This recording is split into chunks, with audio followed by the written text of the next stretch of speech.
votre Bible ce matin, parce que les versets ne vont pas être affichés sur l'écran. Alors j'espère que vous avez amené votre Bible avec vous.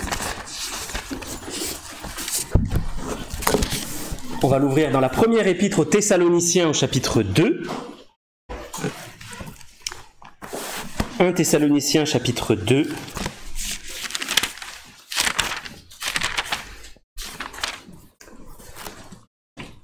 On lira à partir du verset 11 et jusqu'à la fin du chapitre, mais juste avant, on va prier, s'il vous plaît. Notre Père, on a chanté ta miséricorde ce matin. Et encore une fois, je veux célébrer, louer cette miséricorde qui me rend si petit et si dépendant de toi. Seigneur, je suis rien sans toi. Si ce n'est pas toi qui parles, alors toute parole sera vaine, et je prie que tu parles, Seigneur. Que tu ouvres nos cœurs, le cœur de nos enfants, que tu parles aussi au travers des moniteurs pour les enseigner. Je prie que ton œuvre se fasse dans nos vies. Au nom du Seigneur Jésus-Christ. Amen. Donc on est dans l'épître aux Thessaloniciens depuis quelques semaines, quelques mois maintenant. Cette lettre, elle a été écrite par l'apôtre Paul, qui est le fondateur de l'église de Thessalonique. Il leur a écrit à cette jeune église, ces jeunes chrétiens, les jeunes chrétiens dans la foi, pour les encourager parce qu'ils sont en proie à la persécution. Et il avait envoyé Timothée pour avoir des nouvelles un petit peu de ces chrétiens, savoir comment ils se portaient, malgré les grandes difficultés qu'ils pouvaient rencontrer. Et on le verra ça un petit peu plus tard dans la lettre. Timothée avait rapporté de bonnes nouvelles, donc Paul était soulagé, les chrétiens tenaient ferme. Et Paul leur a écrit pour les encourager à persévérer encore, pour pas qu'ils se découragent. Et en même temps, il les félicite et il les encourage parce qu'ils travaillent dans la foi, dans l'amour, et ils font preuve d'espérance dans le Seigneur malgré leurs difficultés. Donc on va lire cet assez long texte. On avait déjà lu le verset 11 et le verset 12 la dernière fois. On va reprendre à partir de là. « Vous savez aussi, dit Paul, que nous avons été pour chacun de vous ce qu'un père est pour ses enfants, vous exhortant, vous consolant, vous conjurant de marcher d'une manière digne de Dieu, qui vous appelle à son royaume et à sa gloire. C'est pourquoi nous rendons continuellement grâce à Dieu, de ce qu'en recevant la parole de Dieu que nous vous avons fait entendre, vous l'avez reçue, non comme la parole des hommes, mais ainsi qu'elle l'est véritablement, comme la parole de Dieu qui agit en vous qui croyez. Car vous, frères, vous êtes devenus les imitateurs des églises de Dieu qui sont en Jésus-Christ, dans la Judée, parce que vous aussi vous avez souffert de la part de vos propres compatriotes, les mêmes maux qu'elles ont souffert de la part des Juifs, qui ont fait mourir le Seigneur Jésus et les prophètes, qui nous ont persécutés, qui ne plaisent point à Dieu, et qui sont ennemis de tous les hommes, nous empêchant de parler aux païens pour qu'ils soient sauvés, en sorte qu'ils ne cessent de mettre le comble à leurs péchés. Mais la colère a fini par les atteindre. Pour nous, frères, après avoir été quelque temps séparés de vous, de corps mais non de cœur, nous avons eu d'autant plus ardemment le vif désir de vous voir. Aussi voulions-nous aller vers vous, du moins moi, Paul, une et même 2 fois, mais Satan nous en a empêchés. Quelle est en effet notre espérance, ou notre joie, ou notre couronne de gloire? N'est-ce pas vous aussi, devant notre Seigneur Jésus, lors de son avènement? Oui, vous êtes notre gloire et notre joie. » Voilà la lecture que nous faisons ce matin, et nous allons plus particulièrement nous arrêter sur un seul verset, le verset 13, que je relis maintenant. Il écrit « C'est pourquoi nous rendons continuellement grâce à Dieu, de ce qu'en recevant la parole de Dieu que nous vous avons fait entendre, vous l'avez reçue, non comme la parole des hommes, mais ainsi qu'elle l'est véritablement, comme la parole de Dieu qui agit en vous qui croyez. » Et de ce texte, nous allons tirer 3 choses. La première, comme d'habitude, nous allons voir un petit peu le contexte. Pourquoi est-ce que Paul écrit ces choses et qu'est-ce qu'il écrit? Qu'est-ce que dit tout notre texte de ce matin? La deuxième chose, il est question de la parole de Dieu. Et on va voir que ce livre que nous avons devant nous ce matin, que nous lisons, est un livre qui est fiable, un livre qui est digne de confiance.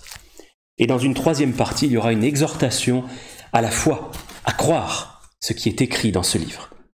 Mais d'abord pour le contexte, je l'ai dit, je le répète, les chrétiens de Thessalonique sont de jeunes chrétiens qui sont persécutés. Alors on ne sait pas exactement s'il s'agit de persécutions physiques, probablement qu'il devait y en avoir, mais en tout cas ils subissent des attaques.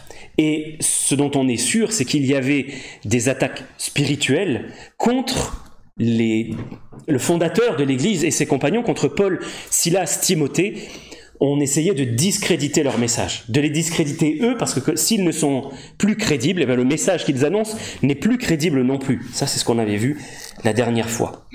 Et c'est pour ça que dans le chapitre 2, Paul se justifie. Au début du chapitre 2, il rappelait « Mais vous savez, dans quelles circonstances on est arrivé ? On a souffert pour ce message.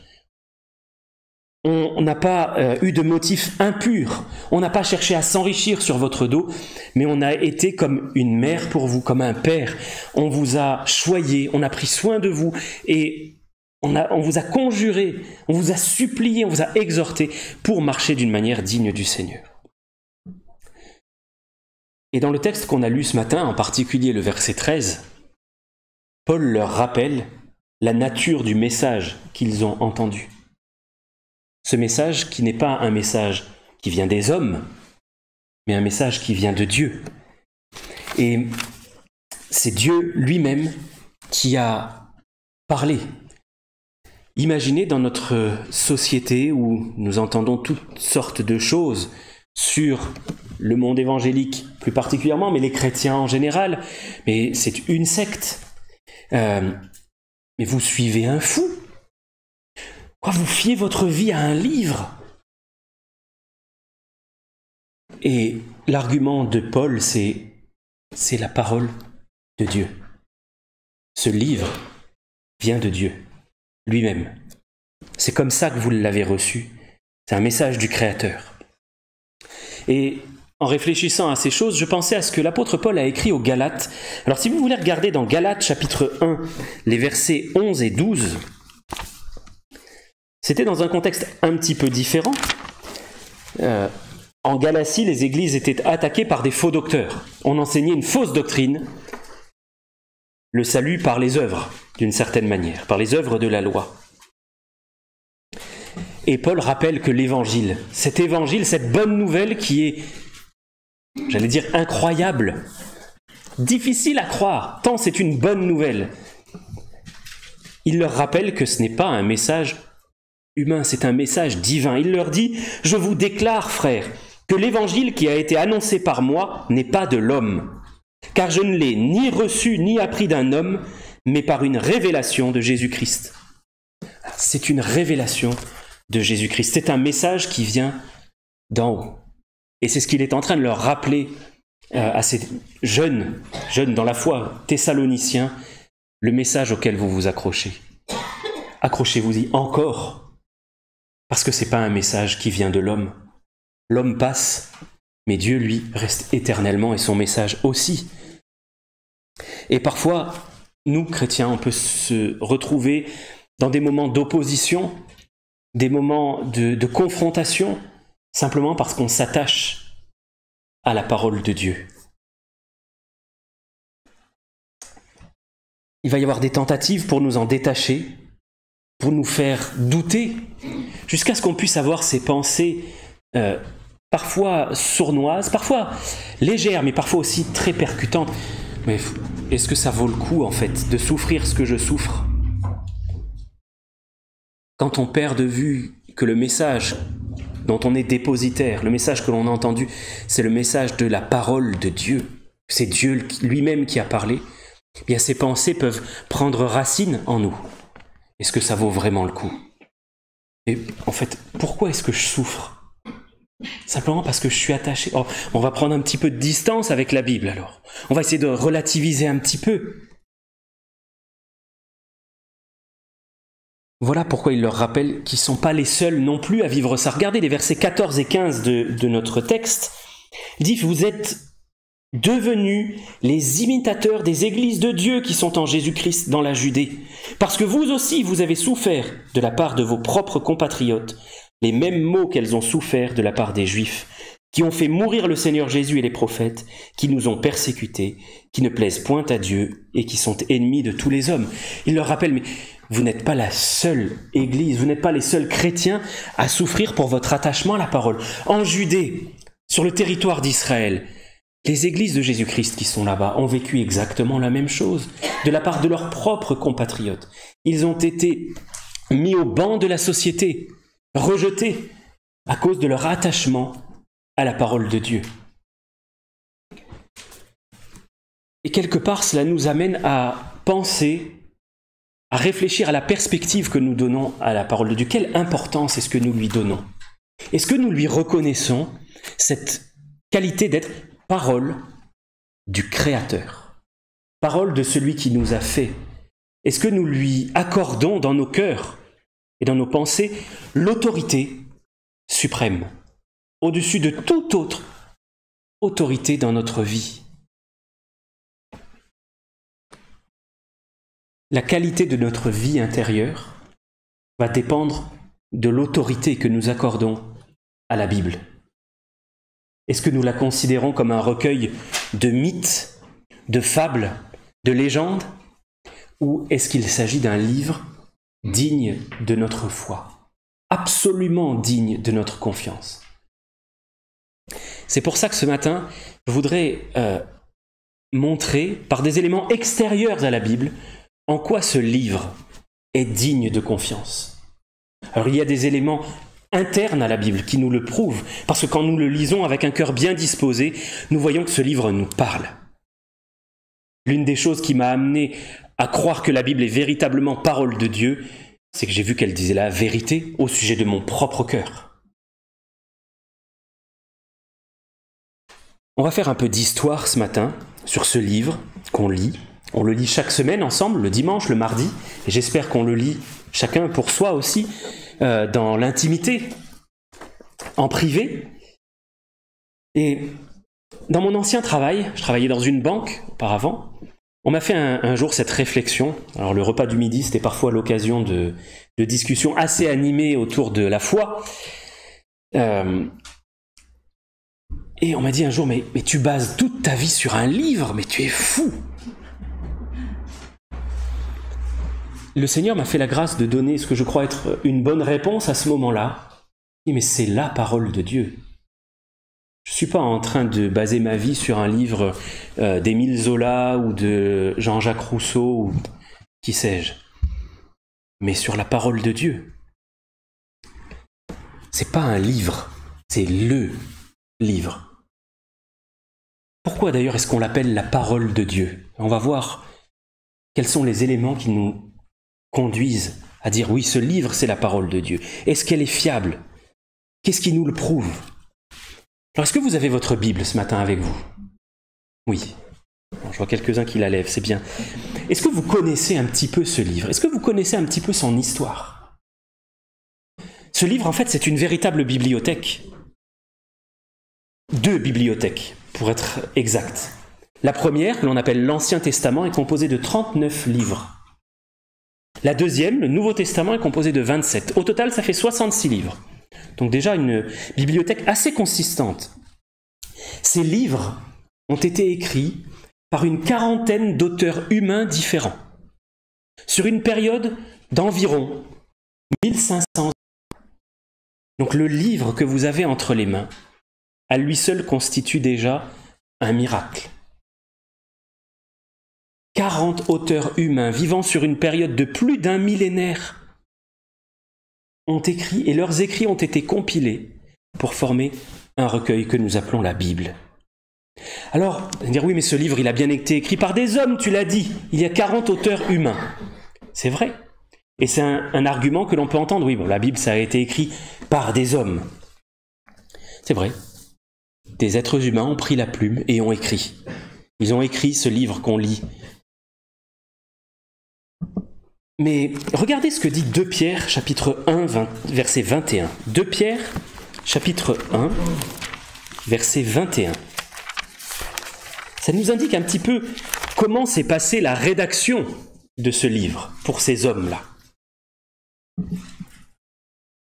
Il nous est dit, ce n'est pas par une volonté d'homme J'attends que vous ayez fini de chercher. On a perdu l'habitude de chercher dans ce livre. 2 Pierre 1, verset 21. Ce n'est pas par une volonté d'homme qu'une prophétie a jamais été apportée, mais c'est poussé par le Saint-Esprit que des hommes ont parlé de la part de Dieu. Formulé différemment, ce ne sont pas des hommes qui un jour ont pris leur plume, leur stylo en disant « je vais écrire un truc, ça va être un best-seller ». Non, ils ont été poussés, littéralement soufflés par le Saint-Esprit pour écrire, non pas ce qui leur passait par la tête, mais de la part de Dieu. Alors, techniquement, on a envie de savoir un petit peu comment ça s'est passé.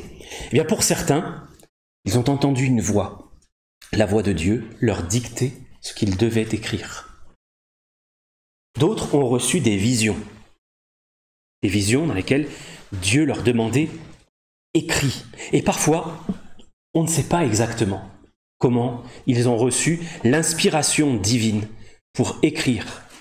Mais on voit qu'il y a peut-être une quarantaine, disons, d'auteurs humains. Je dis une quarantaine parce qu'il y a certains livres qui sont anonymes. Donc on peut spéculer sur qui les a écrits, mais la Bible elle-même ne le dit pas.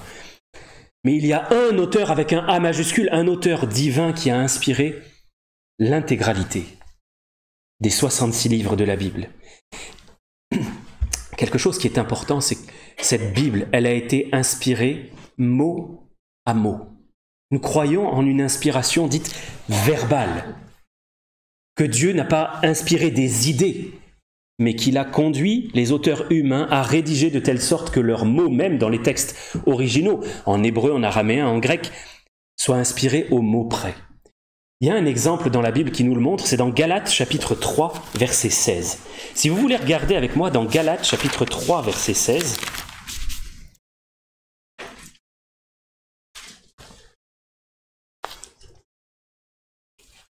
où nous lisons que les promesses ont été faites à Abraham et à sa descendance. Il n'est pas dit « et aux descendances », comme s'il s'agissait de plusieurs, mais comme il s'agit d'une seule, et à ta descendance, c'est-à-dire à Christ. Remarquez ici que l'apôtre Paul cite l'Ancien Testament, et il fait une différence sur un tout petit mot. En français, une lettre ou 3 lettres. À ta ou à tes descendances, enfin 2 ou 3 lettres.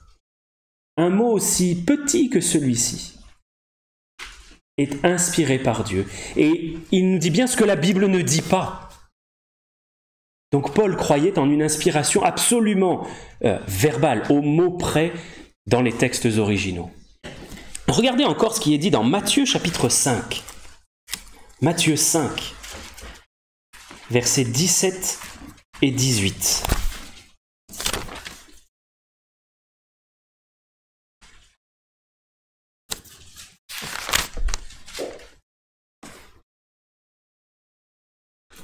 Matthieu 5, 17 et 18, le Seigneur Jésus parle et dit « Ne croyez pas que je sois venu pour abolir la loi ou les prophètes. Je suis venu non pour abolir, mais pour accomplir. Car je vous le dis en vérité, tant que le ciel et la terre ne passeront point, il ne disparaîtra pas de la loi un seul iota ou un seul trait de lettre, jusqu'à ce que tout soit arrivé. » Le iota, pour ceux qui ont fait un peu de grec, c'est la plus petite lettre de l'alphabet grec.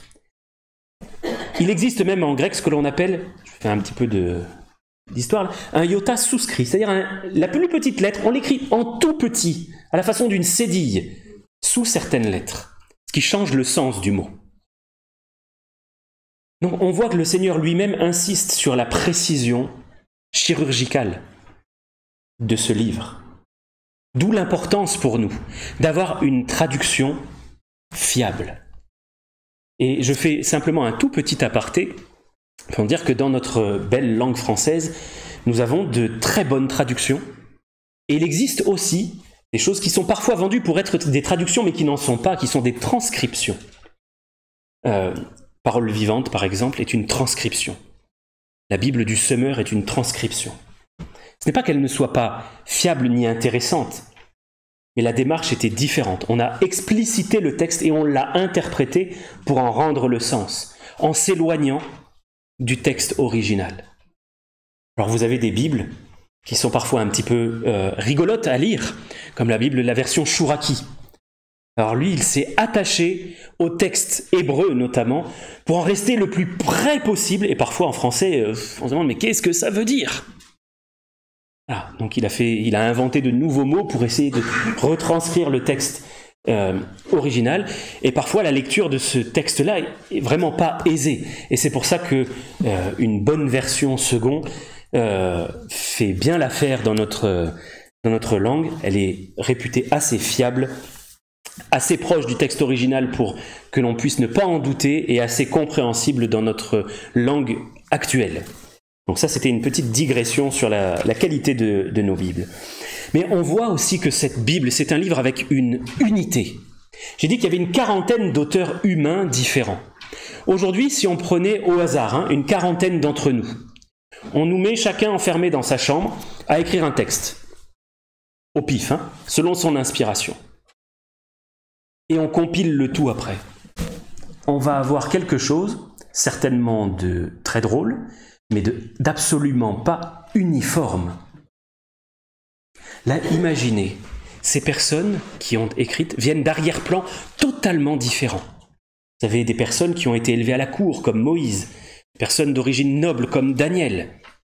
Vous avez des personnes qui sont des sacrificateurs, comme Jérémie, des bergers, comme Amos, des pêcheurs, comme Pierre, un collecteur d'impôts comme Matthieu, et qui ont dicté ou écrit eux-mêmes la parole de Dieu. Et tout cela sur une période de 1500 ans. La culture change énormément sur 1500 ans. Il y a 1500 ans, ici on était en l'an 522. En l'an 522, on ne vivait pas du tout comme on vit en 2022.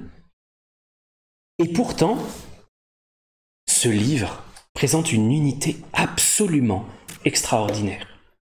Parce que de la première à la dernière page, on a un fil rouge qui nous conduit à voir Jésus.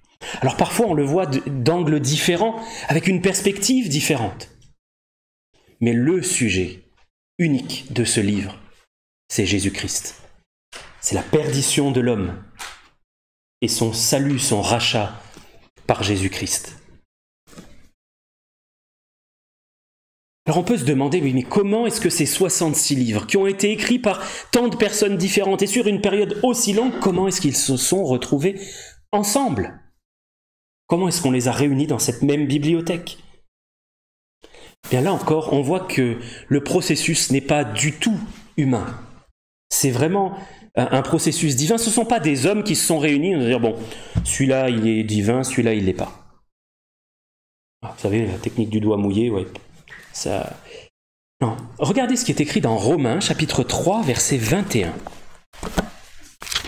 Romains 3, verset 21.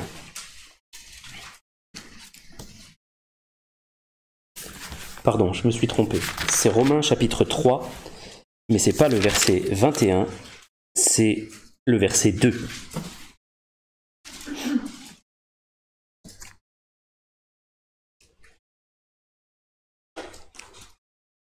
Il nous est dit qu'il est grand. Alors l'avantage des Juifs est grand, et tout d'abord en ce que les oracles de Dieu leur ont été confiés. Les oracles, c'est-à-dire la parole de Dieu, ont été confiés au peuple juif. Donc le peuple juif a eu un rôle absolument déterminant dans la compilation des écrits sacrés. Comment est-ce que ça s'est passé ? Bien, je l'ai dit, il n'y a pas eu une réunion d'hommes qui se sont dit un jour, bon ça va être sacré, ça va pas l'être. Mais il y a eu une sorte, au sein du peuple de Dieu, une sorte de consensus. Le peuple a été d'accord en lisant les écrits qui prétendaient être de Dieu et ceux qui l'étaient vraiment, pour reconnaître ceux qui étaient véritablement d'inspiration divine. Et c'est exactement la même chose qui s'est passée avec le Nouveau Testament. Il y a énormément de lettres qui ont été écrites aux chrétiens dans le premier siècle de l'histoire de l'Église. Mais petit à petit, l'Église, en une sorte de consensus dirigé par l'Esprit Saint, ces églises qui sont éparpillées et qui n'ont pas, comme aujourd'hui, les moyens de communication extrêmement rapides et fiables que nous avons. Mais ces églises se sont échangées des lettres, les lettres qu'elles reconnaissaient pour être inspirées. Et petit à petit, il y a eu un consensus, un avis global, d'accord pour aller dans une même direction, pour reconnaître les mêmes livres inspirés. Et pourtant, ils en avaient reçu beaucoup. énormément, certains on peut encore les lire aujourd'hui. Et d'ailleurs, si vous lisez un petit peu par curiosité des livres qui ont été, ou des lettres qui ont été écrites à cette période-là, vous allez voir que ça parle de Dieu, il y a des choses intéressantes, mais ça ne porte pas le sceau de l'inspiration divine. Celui qui a reçu l'Esprit de Dieu sent qu'il n'y a pas cette inspiration-là. Et c'est de cette manière-là que, assez rapidement, finalement, le Nouveau Testament a émergé. Alors vous avez peut-être entendu parler des conciles. Les conciles qui sont des réunions de plusieurs églises ou de plusieurs représentants d'églises. Et ces conciles auraient déterminé ce qui est parole de Dieu et ce qui ne l'est pas. Mais quand on regarde dans l'histoire, ces conciles n'ont pas déterminé ce qui est parole de Dieu et ce qui ne l'est pas. Parce que ça, ce n'est pas à l'homme à le faire. Mais ils se sont simplement réunis en comparant les différents textes qu'ils lisaient dans leurs églises respectives et en reconnaissant qu'il y avait eu un choix fait, mais qui n'était pas de l'homme, qui était de l'Esprit de Dieu.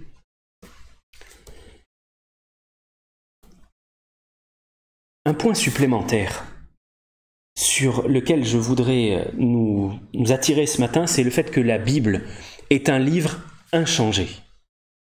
Ça, c'est important. Alors, avant de connaître le Seigneur, je me suis converti à l'âge d'environ 25 ans. Et je croyais, parce que c'est ce que j'avais entendu, que ce livre, que je n'avais évidemment jamais lu, avait été modifié au fil des siècles, qu'il avait été l'objet de manipulations diverses. Mais j'ai été détrompé en étudiant, en lisant moi-même ce livre et en étudiant un petit peu son histoire. Vous savez, il y a, je crois, aucun livre au monde qui a connu autant d'attaques que la Bible. C'est, je crois, le livre qui a été le plus victime d'attaques, de persécutions. On a essayé de le détruire, d'en interdire la lecture, jusqu'à une époque très récente, la moitié du XXe siècle. Il était interdit aux fidèles de l'Église de Rome d'ouvrir une Bible, sous peine d'être excommuniés. Dans le passé, détenir une Bible ou la lire était passible de la peine de mort.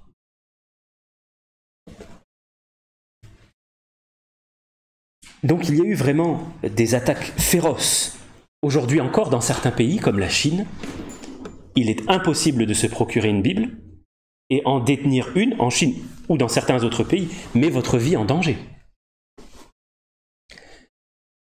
Et c'est là déjà qu'on voit la grande supériorité de Dieu. Parce que malgré 4 millénaires, grosso modo, d'attaques, la Bible est toujours là. Elle est toujours là et elle est aussi inchangée. On voit que Dieu a veillé sur sa parole pour qu'elle nous parvienne encore aujourd'hui. Comment est-ce que Dieu s'y est pris pour veiller sur cette parole ? Et de plusieurs manières. La première, ça a été par le nombre extraordinaire de copies des textes sacrés. Dans les premiers temps où la Bible a été écrite, on l'écrivait sur du papyrus. Alors le papyrus, c'est un matériau qui est formidable parce qu'il est peu coûteux, assez rapide à faire, mais il a un inconvénient, c'est qu'il se détériore très vite. Et donc, pour avoir des copies toujours en bon état, il a fallu les multiplier. C'est pour ça qu'il y a eu des massorettes, c'est-à-dire des écrivains, des scribes, qui étaient chargés, c'était leur métier, de recopier la Bible. Et ils ne faisaient que cela. Ils avaient même un document normalisé où ils comptaient le nombre de lettres à la fin de chaque ligne pour s'assurer qu'aucun mot n'avait été oublié. Ils poussaient le zèle jusqu'à nettoyer leurs plumes à chaque fois qu'ils écrivaient le nom de Dieu. Donc on voit qu'il y a eu un très très grand nombre de copies. Certains de ces fragments, parce qu'on a encore des fragments, sont encore disponibles aujourd'hui. Et en quoi est-ce que ça nous montre que le livre n'a pas changé ? Bien parce que quand vous avez un fragment ou un manuscrit qui date d'il y a 2000 ans, vous pouvez le comparer à la version que vous avez aujourd'hui. Et vous pouvez le comparer aux différents textes qui ont été disséminés dans le monde. Et vous voyez qu'il n'a pas changé. Quand on accuse la Bible d'avoir été falsifiée, ok, quand ? À quel moment ? Quel texte ? c'est intéressant d'avoir des arguments, parce que nous avons des textes qui remontent à la période quasiment de l'écriture, des originaux de la Bible. Et quand nous les comparons avec le texte que nous avons aujourd'hui, il est toujours fiable. Pour que la Bible ait pu être falsifiée, ce n'est pas un seul exemplaire qu'il aurait fallu falsifier. C'est tous les exemplaires disséminés, pas seulement sur le territoire d'Israël, parce que Dieu a pris soin, vous savez, de disséminer sa parole, de l'étendre par tout le monde connu à cette époque-là. En l'an 270, avant Jésus-Christ, en Égypte, il y avait un pharaon qui s'appelait Ptolémée II. C'est lui qui a contribué à édifier la bibliothèque d'Alexandrie, qui passe pour avoir été la plus grande bibliothèque du monde. Il a voulu, ce pharaon, avoir dans sa bibliothèque une traduction des écrits juifs. Et il a demandé donc à avoir ce que nous avons aujourd'hui et qui s'appelle la version de la Septante, qui est une traduction des écrits de l'Ancien Testament en grec, qui était la langue la plus parlée à l'époque, l'équivalent de l'anglais pour nous aujourd'hui. Et on voit que Dieu a veillé de cette manière à avoir des traductions dans d'autres langues. Donc s'il avait fallu falsifier la Bible, il aurait fallu la falsifier dans les textes originaux, dans toutes les copies, dans la langue originale, plus dans toutes les copies de la langue ou des langues traduites. Et puis après, il y a eu une concurrence avec la bibliothèque d'Alexandrie. Il y a une ville de Pergame qui se trouve aujourd'hui dans l'actuelle Turquie, qui a voulu rivaliser avec la bibliothèque d'Alexandrie. Et eux, ils avaient un matériau plus durable que le papyrus, c'est le parchemin. Le mot parchemin vient du nom pergame. Alors le parchemin, c'est une peau de veau qui a été tannée sur laquelle on écrit, ce qui donne un matériau beaucoup plus résistant. Et bien là encore, il y a eu des copies disséminées, non plus sur du papyrus friable et qui pouvait se détériorer très vite, mais sur un matériau beaucoup plus résistant. Et là encore, la parole de Dieu a été disséminée par tout le monde. Aujourd'hui encore, si vous faites quelques recherches sur la fiabilité des manuscrits bibliques, vous allez voir qu'il y en a des milliers. Littéralement, des milliers. En 1947, il y a un bédouin qui était dans les grottes de Qumran, sur le territoire d'Israël. C'était pas Israël à cette époque-là. Et il a découvert dans ces grottes des jarres qu'il a ouvertes. Et dans ces jarres, il y avait des vieux manuscrits bibliques, extrêmement bien conservés. Et là encore, on a pu comparer le texte que nous avons aujourd'hui, même le texte dans les langues originales, et le texte de l'époque, et ça colle. Alors oui, il y a de petites différences, parfois il y a une erreur de copiste, et parfois avec les traductions, il peut y avoir de petites différences. Vous savez, traduire, c'est trahir un peu. Il n'existe pas de traduction absolument parfaite. Ça n'existe pas. Mais nous avons des traductions fiables, et cela dans le monde entier. Et puis arrive, longtemps après, le XVe siècle, avec une invention formidable, l'imprimerie. Le premier livre imprimé de l'histoire, c'est la Bible. Il fallait jusque-là à peu près 1 an pour recopier une Bible à la main, pour un moine employé à plein temps. Au moins 1 an. Avec les enluminures et tout, c'est très joli. Hein. Là, ça va aller beaucoup plus vite. C'est un processus qui est très coûteux encore, l'imprimerie, mais qui permet d'aller beaucoup plus vite et d'avoir là aussi un texte fiable. Donc, on voit comment Dieu a agi pour préserver sa parole, pour que nous puissions avoir confiance dans ce livre, dans ce qui est dit. Un livre qui est immuable, qui n'a pas été falsifié. Et je voudrais juste faire une petite mise en garde que j'ai eu l'occasion de faire il n'y a pas longtemps, une étude biblique sur les versions électroniques de nos Bibles. Qui utilise ici une version électronique? N'ayez pas peur, hein, je ne vais pas vous jeter une pierre. Vous êtes nombreux, moi aussi, hein, je peux lever la main. Il m'arrive d'utiliser une version électronique de la Bible. Prenons garde. Ne délaissons pas la version papier. Parce qu'il est extrêmement facile, là, de falsifier un très grand nombre de copies de la Bible. Une personne qui détient, qui a la clé du logiciel de base, modifie quelques mots, et sur des millions, peut-être des milliards d'utilisateurs, le texte est modifié. Sur nos bonnes vieilles Bibles au format papier, qui pèsent lourd, mais qui ne tombent jamais en panne, il n'y a pas besoin de les brancher pour les recharger non plus. On n'a pas ce risque-là. Et voilà pourquoi on peut arriver à cette troisième partie qui est une exhortation à la foi, à croire ce qui est écrit dans ce livre. Dans notre texte, que je vais relire, le verset 13, c'est écrit « C'est pourquoi nous rendons continuellement grâces à Dieu de ce qu'en recevant la parole de Dieu que nous vous avons fait entendre, vous l'avez reçue, non comme la parole des hommes, mais ainsi qu'elle l'est véritablement, comme la parole de Dieu qui agit en vous qui croyez. » On a vu des preuves externes de la fiabilité de la Bible. On a des raisons d'appeler ce livre la parole de Dieu.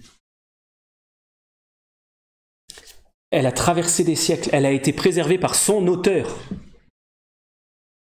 et elle a changé des millions de vies. Alors ce livre, oui, c'est la parole de Dieu. C'est pas uniquement, ça peut être pris comme un mode d'emploi de la vie, mais c'est tellement plus que ça. C'est pas un manuel de philosophie non plus, la Bible. C'est la révélation que le Créateur a voulu nous faire connaître.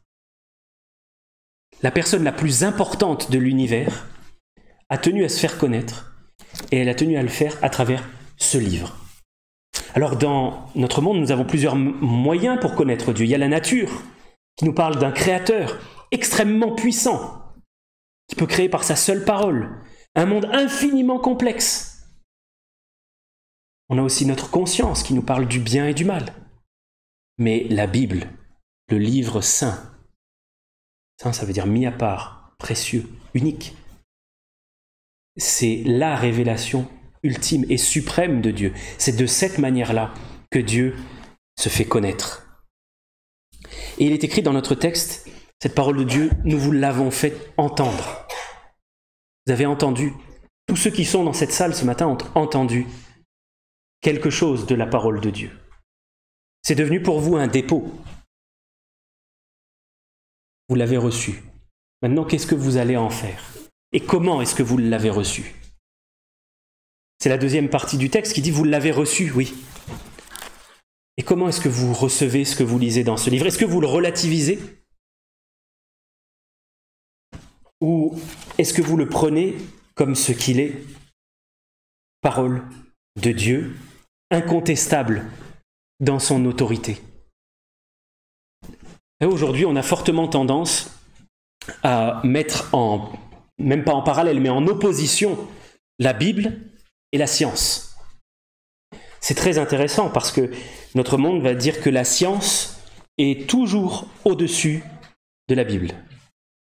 Sauf que la science aujourd'hui, c'est pas la même que la science il y a 10 ans, c'est pas la même que la science il y a un siècle, c'est pas la même que la science il y a 500 ans. Ce que l'on appelait science à cette époque a changé. Elle a dû changer ses points de vue parce qu'elle a découvert de nouvelles choses. La Bible, elle, n'a pas changé.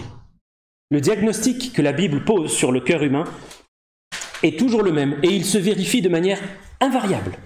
La solution que Dieu apporte est toujours la même. Elle est toujours aussi efficace et elle se vérifie aussi de manière invariable.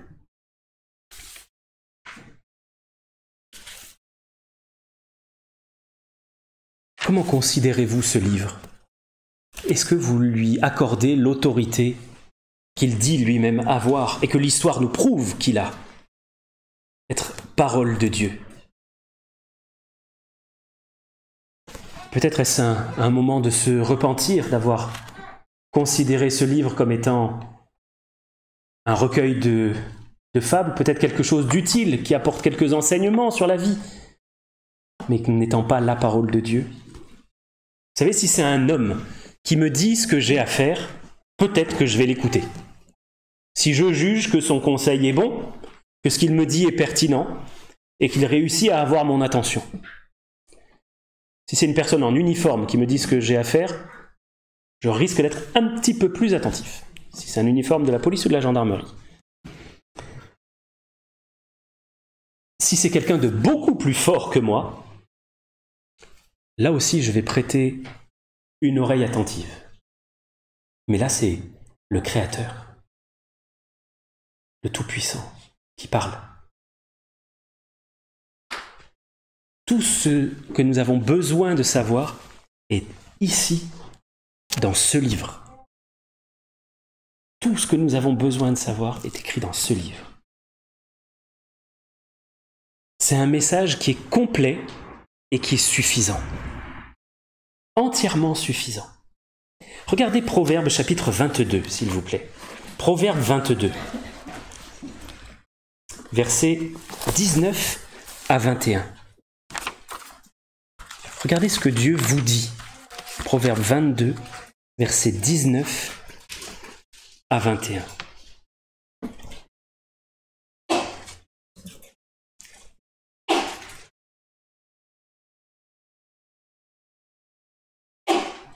Afin que ta confiance repose sur l'Éternel, je veux t'instruire aujourd'hui.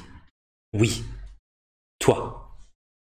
N'ai-je pas déjà pour toi mis par écrit des conseils et des réflexions, pour t'enseigner des choses sûres, des paroles vraies, afin que tu répondes par des paroles vraies à celui qui t'envoie?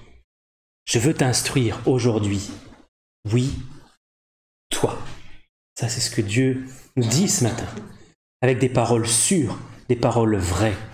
Ailleurs dans les Proverbes, il est dit que la parole de Dieu est un argent éprouvé. Elle a prouvé qu'elle était vraie. Elle a changé des millions de vies. Elle a prouvé qu'elle dit vrai en ce qui concerne Dieu, sa fiabilité, sa fidélité. Elle nous rapporte le témoignage de dizaines de personnes qui ont été dans l'épreuve et envers qui Dieu a encore et toujours été fidèle. Et il est dit dans notre texte, pour terminer, que ces Thessaloniciens ont reçu la parole et ils l'ont reçue comme étant parole de Dieu. Et il est précisé, une parole qui agit en vous qui croyez. Elle agit en vous qui croyez. On peut lire la Bible et se retrouver démuni si on ne la croit pas. La Bible restera inutile. Il y a un proverbe qui dit que le paresseux met sa main dans le plat, il trouve pénible de la ramener à sa bouche. Mais parfois, nous aussi, nous mettons la main dans le plat, ce plat succulent qu'est la parole de Dieu, et nous trouvons pénible de la ramener à notre bouche, c'est-à-dire de la faire nôtre, de l'ingurgiter. Manger peut être synonyme de croire dans la Bible. D'où l'importance d'une foi agissante, une foi qui va mettre en pratique ce qui est écrit, sans crainte d'être déçu, d'être trompé. On a chanté dans la première partie « Jamais Dieu ne délaisse qui se confie en lui. Jamais Dieu ne délaisse. » Alors ce texte, ce cantique, il n'a pas été inspiré, il n'est pas parole de Dieu. Néanmoins, on peut croire avec assurance ce qui est dit, parce que la Bible nous le dit. Celui qui se confie en l'Éternel est environné de sa grâce.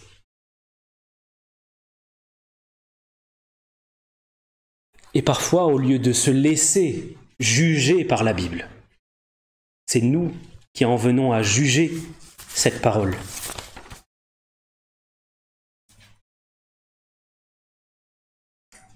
Regardez ce qui est écrit dans Hébreux 4, versets 12 et 13. Hébreux 4, versets 12 et 13.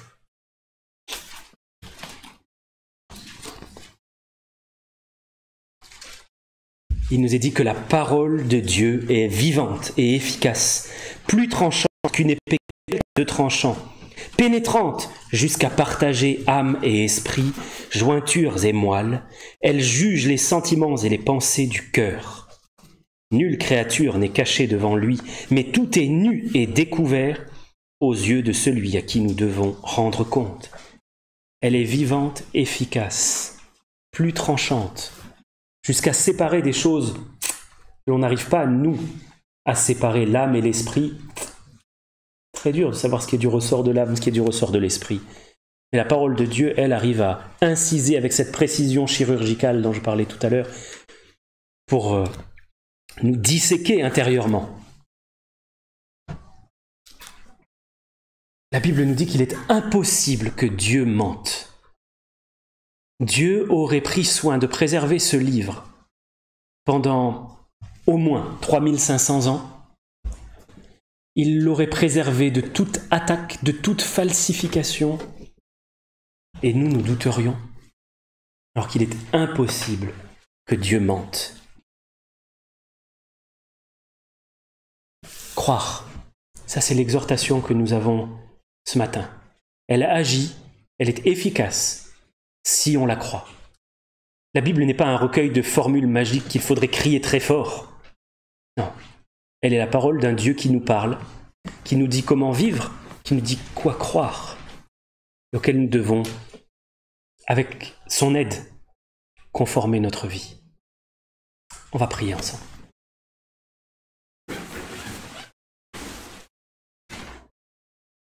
Mon Dieu, encore une fois, j'ai parlé de toi et je me rends compte combien je suis loin de vivre avec cette foi agissante en ta parole. Je prie, Seigneur, je te supplie que tu nous renouvelles tous intérieurement pour recevoir cette parole telle qu'elle est, comme ta parole, avec l'autorité absolue qu'elle a, que tu es en droit d'avoir, parce que tu es notre Créateur, tu sais ce qui est bon pour nous. Et je veux te louer, Seigneur, parce que cette parole, tu l'as préservée, qu'on l'a disponible dans notre pays, qu'on peut se la procurer pour très peu d'argent et qu'elle est fiable. Merci, Seigneur. Je te prie aussi d'envoyer des serviteurs, des servants qui vont traduire ta parole là où elle n'est pas encore disponible, pour que ce monde ait accès à ta parole. Viens à notre secours, ô Dieu. Te le demandons au nom du Seigneur Jésus-Christ. Amen. Amen.